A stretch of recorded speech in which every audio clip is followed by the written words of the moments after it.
Hello everyone. ये video is about my mistakes which I made during my preparation and my time of joining ISERS, जो मैं आपको बताना चाहूँगा। Mistakes तो वैसे सभी करते हैं, पर ऐसी कुछ मिस्टेक्स हैं जो मैंने करी है और मैंने उनसे सीखा है। तो मैं चाहता हूँ कि मैं आपको उनके बारे में बताऊँ ताकि आप ये सेम मिस्टेक्स ना करें, और जब आप ISERS ज्वाइन करें तो जो मिस्टेक्स आप ये कर रहे हैं, जिनको मैंने किया है, जो मिस्टेक्स मैंने किया है, तो उनकी वजह से जो मुझे प्रॉब्लम्स फेस करनी पड़ी है वो आपको फेस करनी ना पड़े। तो let's begin. So I am Ashish Kumar. I am a third year integrated BSMS student of ISER Kolkata from chemistry department, and you are watching my channel Ashish Kumar. So before I start, please subscribe to my channel. 92% लोगों ने अभी तक channel subscribe नहीं किया है, and please like this video. और अगर आपको कोई डाउट्स हो इस वीडियो से तो please comment below so I can solve your doubt. So let's begin. तो पहला जो मिस्टेक मैंने कमिट किया दैट वाज अबाउट स्कॉलरशिप्स। तो scholarships in research programs like this is very important, क्योंकि आपको एक फाइनेंशियल पुश मिलता है इन योर 5 years करियर, तो in your 5 years time in your career. और इसके बाद अगर आप PhD करने चाहते तो लाइकवाइज आपको फंडिंग मिलती है। बट जो मेरे टाइम में मैंने गलती ये की थी कि मुझे KVPY और इंस्पायर इनके बारे में पता नहीं था। तो बहुत सारे प्राइवेट स्कॉलरशिप्स भी होते हैं जिनका एग्ज़ाम्स होता है, उनके बारे में भी मुझे इतना खास आइडिया नहीं था, जिनकी वजह से मैं वो अपॉर्चुनिटीज़ मिस आउट कर गया और मेरा जो स्कॉलरशिप निकालने का चांस था वो भी चला गया। एंड एडिंग टू दिस, सबसे बड़ा जो मिस्टेक मैंने किया वो है अपने बोर्ड्स पे थोड़ा कम फोकस करना, क्योंकि मुझे पता नहीं था कि बोर्ड्स के क्राइटेरिया के हिसाब से आपको इंस्पायर स्कॉलरशिप मिलेगा। इन माई टाइम बोर्ड्स में आपको 97 या 96% रखना पड़ता था to get into the top 1% और आपको इंस्पायर मिलता। लेकिन मेरा स्कोर वाज ओनली 93%।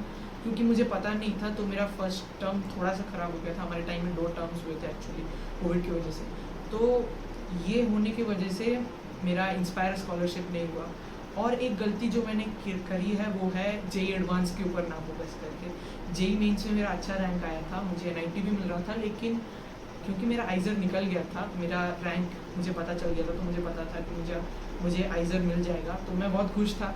इसीलिए मैंने JEE एडवांस के लिए प्रिपेयर नहीं किया, क्योंकि मैं JEE एडवांस भी करता तो ISERS या IISc आने के लिए करता। IISc तो होने से रहा, मुझे पता था। लेकिन ISER एप्टीट्यूड टेस्ट मेरा जिस हिसाब से गया था, मेरा जैसा रैंक आया था तब हमारा रैंक एक्चुअली निकल गया था, तो मुझे JEE एडवांस के लिए फ़ोकस करना अच्छा नहीं लगा। मुझे JEE एडवांस में फोकस मैंने नहीं किया, क्योंकि जो है ISER निकल गया है तो JEE एडवांस में मुझे BTech करना नहीं था, कुछ खास मन नहीं था मेरा।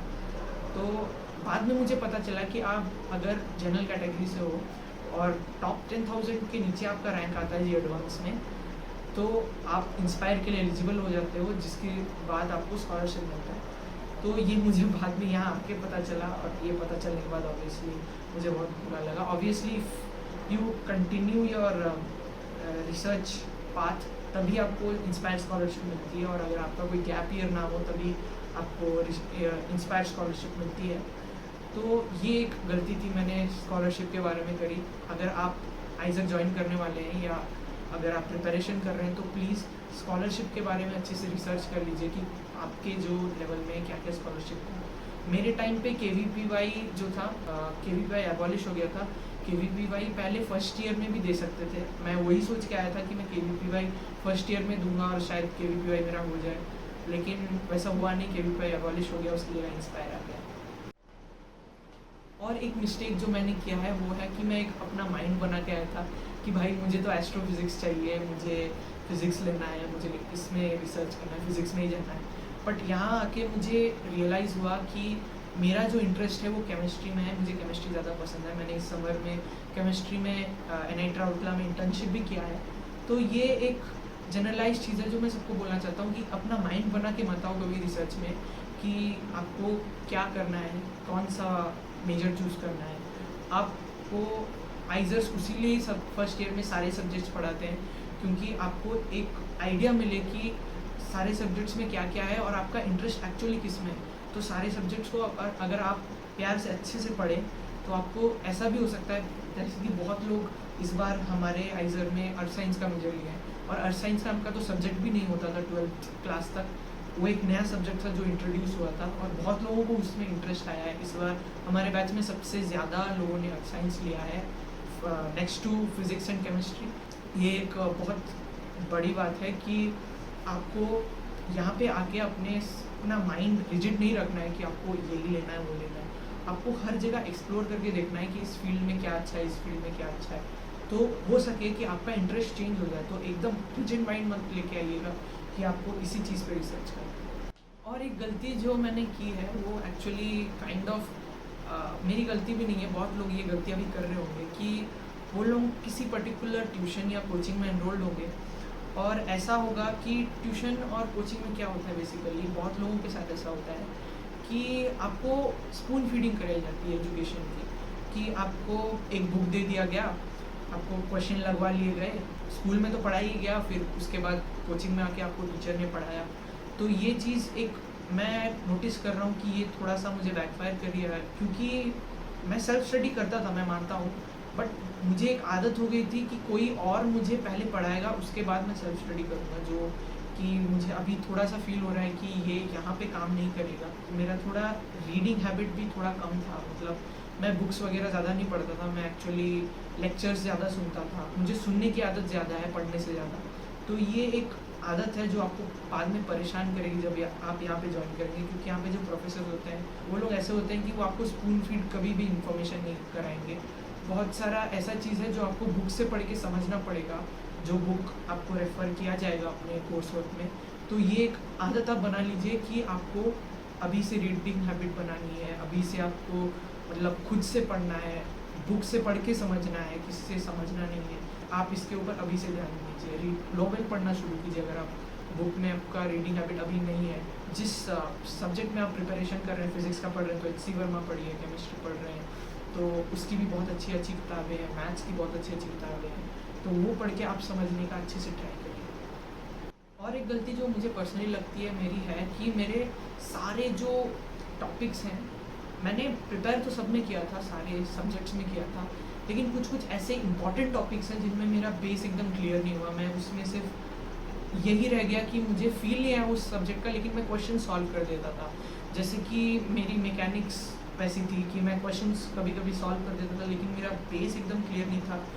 सिमिलरली जो रोटेशनल मोशन हो गया और एसएच&एम वेव्स हो गया, थर्मोडायनामिक्स हो गया, in both physics and chemistry, इनमें मुझे लगा, अभी मुझे पता चल रहा है कि इनमें मेरा बेस क्लियर नहीं था, इनमें बस मैं क्वेश्चन सॉल्व कर पाता था क्योंकि मुझे थोड़े थोड़े फार्मूलाज यहाँ वहाँ के आते थे। तो जो इजी टू इंटरमीडिएट क्वेश्चंस थे वो मैंने सॉल्व कर दिया। बट ये काम आपका रिसर्च में नहीं हो सकता, क्योंकि रिसर्च में इन्हीं चीज़ों को बहुत डिटेल में पढ़ाया जाता है, इन्हीं कॉन्सेप्ट्स को बहुत डिटेल में पढ़ा जाता है।